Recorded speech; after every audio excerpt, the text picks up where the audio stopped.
ಬಾಗೇಪಲ್ಲಿ ಪಟ್ಟಣದ Young India ಶಾಲೆ ಸೇರಿದಂತೆ ಹಲವು ಶಿಕ್ಷಣ ಸಂಸ್ಥೆಗಳಲ್ಲಿ ವಿಷಯವಾರು ಪ್ರಶ್ನೆ ಪತ್ರಿಕೆ ರಚನೆ ಮತ್ತು ವಿನ್ಯಾಸ ಕಾರ್ಯಾಗಾರವನ್ನು ಶಿಕ್ಷಣ ಇಲಾಖೆಯಿಂದ ಆಯೋಜಿಸಲಾಗಿತ್ತು. ಈ ವೇಳೆ ಮಾತನಾಡಿದ ಬಿಇಒ ವೆಂಕಟೇಶಪ್ಪ ಅವರು, ತಾಲೂಕಿನಲ್ಲಿ ಬಹುತೇಕ ಆರ್ಥಿಕವಾಗಿ ಬಡತನದ ಹಿನ್ನೆಲೆಯುಳ್ಳ ಕುಟುಂಬಗಳ ವಿದ್ಯಾರ್ಥಿಗಳೇ ಹೆಚ್ಚಾಗಿದ್ದಾರೆ. ಆದರೆ ಶೈಕ್ಷಣಿಕವಾಗಿ ಉತ್ತಮ ಕೌಶಲ್ಯ ಹೊಂದಿದ್ದು ಅವರಿಗೆ ಸೂಕ್ತ ಪ್ರೋತ್ಸಾಹ ಮತ್ತು ಮಾರ್ಗದರ್ಶನ ನೀಡಬೇಕಿದೆ ಎಂದರು. ಇದ್ದ ರೀತಿಯಲ್ಲಿ ಪರೀಕ್ಷಾ ವಿಧಾನಗಳು ಇಲ್ಲ. ಈ ಹಿಂದೆ ಇದ್ದಷ್ಟು ಜವಾಬ್ದಾರಿಗಳು ಇನ್ನಷ್ಟು ಜಾಸ್ತಿ ಆಗಿದೆ. ಏನಾದ್ರೂ ಆಗಲಿ ಮಗು ಪಾಸ್ ಆಗಬೇಕು, ಅದಕ್ಕೆ ಬೇಕಾಗಿರ್ತಕ್ಕಂಥ ಹೊಸ ವಿಧಾನಗಳು ಸ್ಟ್ರಾಟಜೀಸ್ ಅನ್ನ ಬಳಸ್ಕೊಳ್ಬೇಕು ಅಂತಕ್ಕಂತಹ ರೀತಿಯಲ್ಲಿ ನಾವು ಇವತ್ತು ಮುಂದೆ ಬಂದಿದ್ದೇವೆ.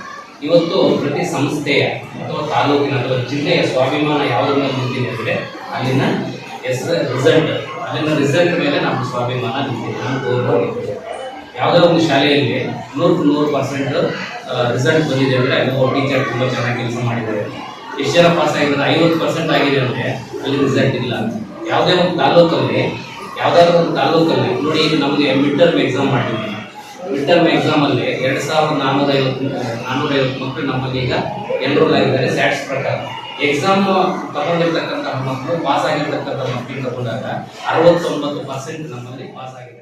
ಮಧ್ಯವಾರ್ಷಿಕ ಎಸ್ಎಸ್ಎಲ್ಸಿ ಪರೀಕ್ಷೆಗೆ 2450 ವಿದ್ಯಾರ್ಥಿಗಳು ನೋಂದಣಿ ಮಾಡಿಕೊಂಡಿದ್ದಾರೆ. ತಾಲೂಕಿನ ಮುಂದಿನ ಶೈಕ್ಷಣಿಕ ವರ್ಷದ ಪರೀಕ್ಷೆಯಲ್ಲಿ ಅತ್ಯುತ್ತಮ ಫಲಿತಾಂಶ ಪಡೆಯಲು ಶ್ರಮಿಸಬೇಕು ಎಂದರು. ತಾಲೂಕಿನ ಎಸ್ಎಸ್ಎಲ್ಸಿ ಫಲಿತಾಂಶ ಸುಧಾರಣೆ ಮತ್ತು ಏರಿಕೆಗೆ ಅನುಕೂಲವಾಗಲು ಶಿಕ್ಷಣ ಇಲಾಖೆ ಕೈಗೊಳ್ಳುವ ಚಟುವಟಿಕೆಗಳಿಗೆ ಶಾಸಕರ ವೈಯಕ್ತಿಕ ಮತ್ತು ಆಡಳಿತಾತ್ಮಕ ಬೆಂಬಲ ಸೂಚಿಸಿದ್ದಾರೆ. ಮಾದರಿ ಪರೀಕ್ಷೆಗಳ ನಿರ್ವಹಣೆ, ವಿಶೇಷ ಶೈಕ್ಷಣಿಕ ಮೇಳದಂತಹ ಕಾರ್ಯಕ್ರಮಗಳ ಆಯೋಜನೆಗೆ ಬೇಕಾದ ವೆಚ್ಚವನ್ನು ಶಾಸಕ ಸುಬ್ಬಾರೆಡ್ಡಿ ಭರಿಸಿರುವುದಾಗಿ ತಿಳಿಸಿದ್ದಾರೆ ಎಂದರು. ಇದೇ ವೇಳೆ ಯಂಗ್ ಇಂಡಿಯಾ ಶಾಲೆಯ ಮುಖ್ಯಸ್ಥ ಶಿವಣ್ಣ ಮಾತನಾಡಿ, ತಾಲೂಕಿನ ಉತ್ತಮ ಫಲಿತಾಂಶಕ್ಕೆ ಶಿಕ್ಷಕರ ಶ್ರಮ ಅತಿ ಮುಖ್ಯವಾದುದು. ಮಕ್ಕಳ ಬೌದ್ಧಿಕ ಮಟ್ಟಕ್ಕೆ ತಕ್ಕಂತೆ ಚಟುವಟಿಕೆಗಳನ್ನು ಹಮ್ಮಿಕೊಂಡು ಉತ್ತಮ ಫಲಿತಾಂಶ ಸಾಧಿಸಲು ಖಾಸಗಿ ಶಿಕ್ಷಣ ಸಂಸ್ಥೆಗಳಿಂದಲೂ ಬೆಂಬಲ ಮತ್ತು ಸಹಕಾರ ನೀಡುತ್ತೇವೆ ಎಂದು ತಿಳಿಸಿದರು.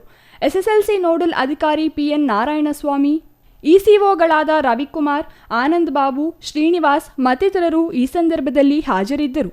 Ganesh, CTV news, Bagepalli.